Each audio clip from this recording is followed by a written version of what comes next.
Welcome back to the Michael Brooks Show. Joining us now, honor, pleasure, privilege as always, Adolph Reed Jr. Adolph, thanks so much for doing this. How you doing?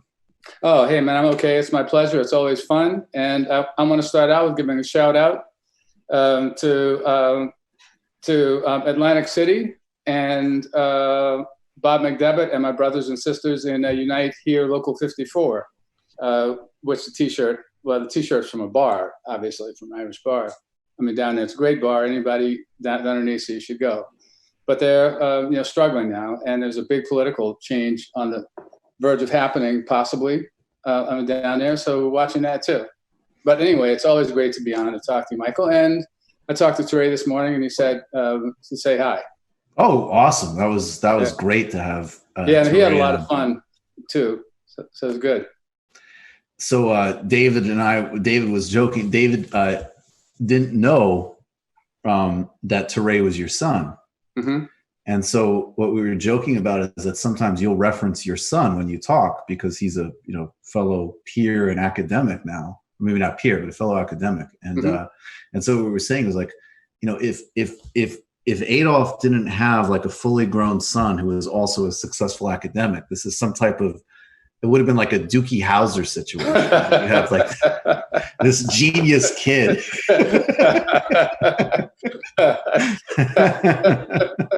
Yeah, well, I noticed. I can't remember now whether it was when he was on your show. I think it was actually. Like he made a reference to how he got interested in history, and he mentioned that on long car trips we would talk about history. And I noticed that somebody wrote in the comments and I think they get back and play catch. And I thought, yeah, that's exactly what we did. That's great. That's excellent. So yeah, I mean, I wound up like he wound up getting me embarked on a 10-year career as a baseball coach. Really? Yeah.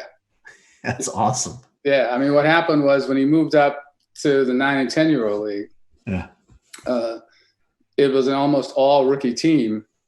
And the manager, who was a good guy, was a holdover, and he didn't have any assistant coaches because all the coaches left with their kids. And he asked at the parents' meeting, and nobody said anything. So, I'm a good Catholic boy. I said, "Well, if you can't find anybody else," and it was like that through high school.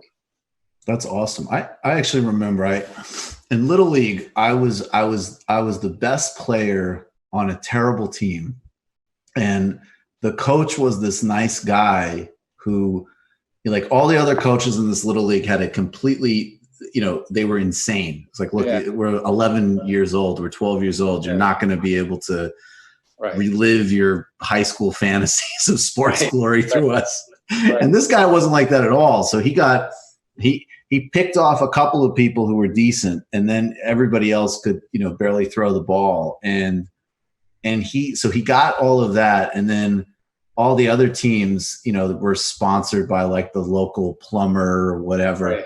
And we were, I can't believe I'm admitting this, and thank God there's no photographic evidence or pre-digital photographic evidence. We were the DARE team. So we were the anti-drug. It's so embarrassing. Oh, that's great. Dare to resist drugs and alcohol.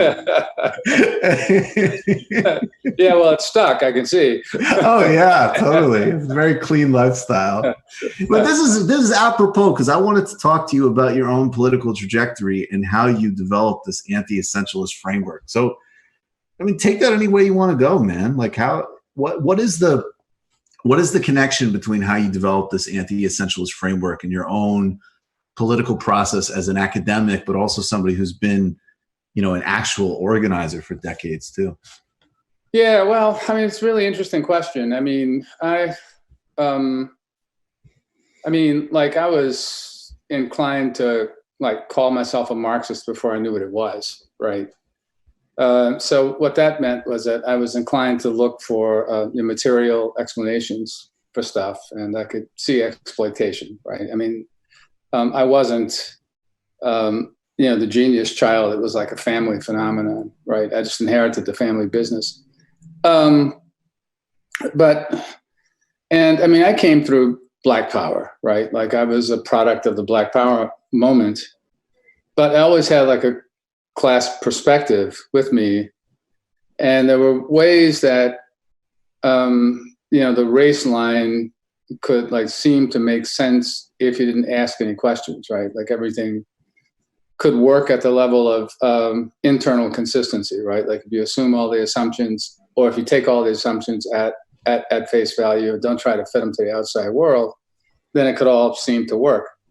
I can't remember if you did, but I grew up Catholic, so I was prepared for that kind of ontology. But the problem was that I was prepared for that kind of ontology, right? So I could see the holes in it, right? And then, I spent a year as an organizer when I was in college with the SWP's youth organization, the Young Socialist Alliance.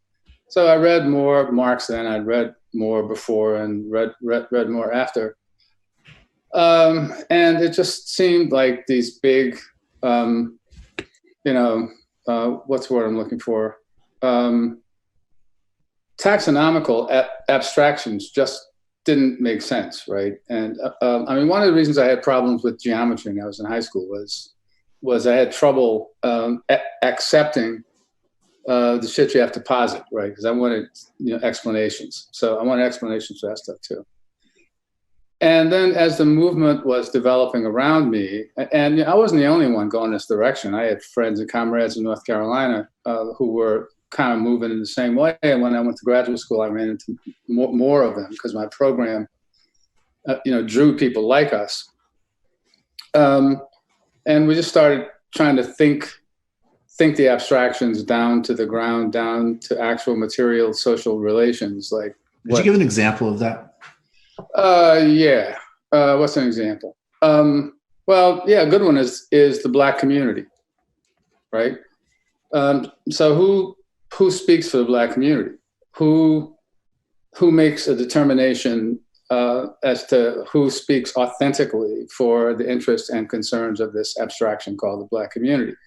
And frankly, it helped, not just being in a PhD program, but being in Atlanta at the moment of racial transition in the local politics. You could see it happening, right? You could see the class character of the transition. You could see how the populist or communitarian symbols that had been associated with the radicals was so easily taken up by the bourgeois politicians because it was all superficial stuff, right? So, I spent, probably close to a decade once I stumbled onto the Frankfurt School, right? I spent probably close to a decade trying to figure out how a distinction that Habermas made at one point, I think this was probably in a legitimation crisis, a distinction between cultural practices and formations that are organic and those that are structurally produced and deployed. And I spent close to a decade trying to make sense of that distinction, trying to make it concrete, and couldn't. And my default is that when there's some shit that I don't understand, then I will think for a long time, I think sometimes too long, that there's something wrong with me, like I've got a brain dysfunction or something where I just can't grok the subtlety of this distinction and get really pissed off. And I was one of them. And after about a decade, I realized, the more, I studied anthropology like in college, but I read a lot more afterward. And the more that I started thinking like a Marxist anthropologist, I thought, well, of course I can't make sense of this distinction because it's bullshit, right? Because every, cultural node is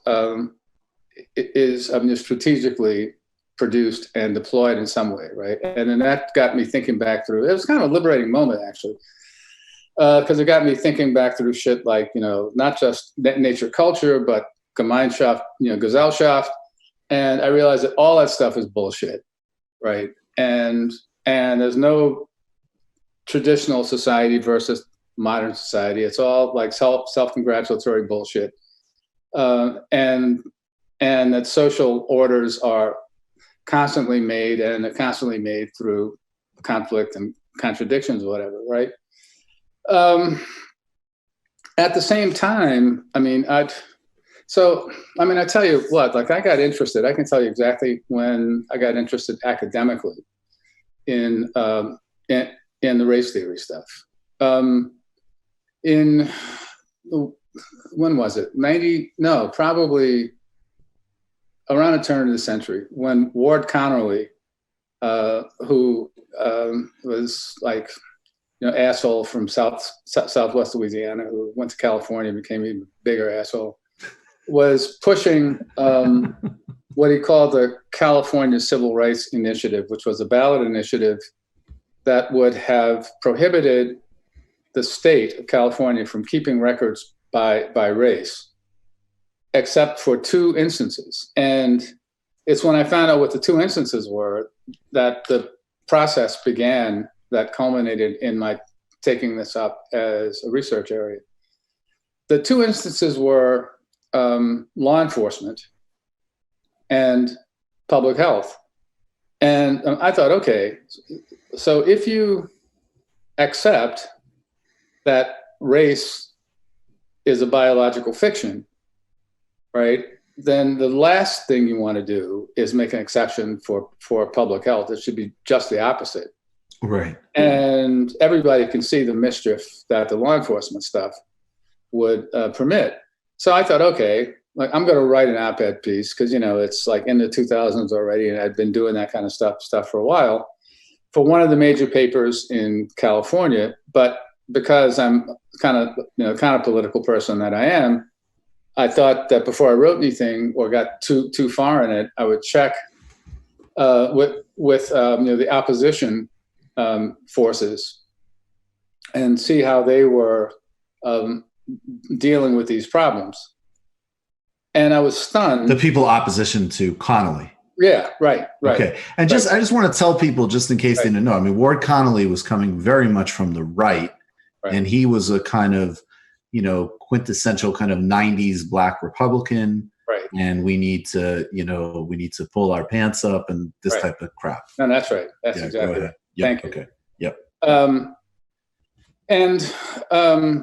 But what stunned me was that the opposition seemed to be accepting, the terms here and claiming, in my understanding, erroneously, that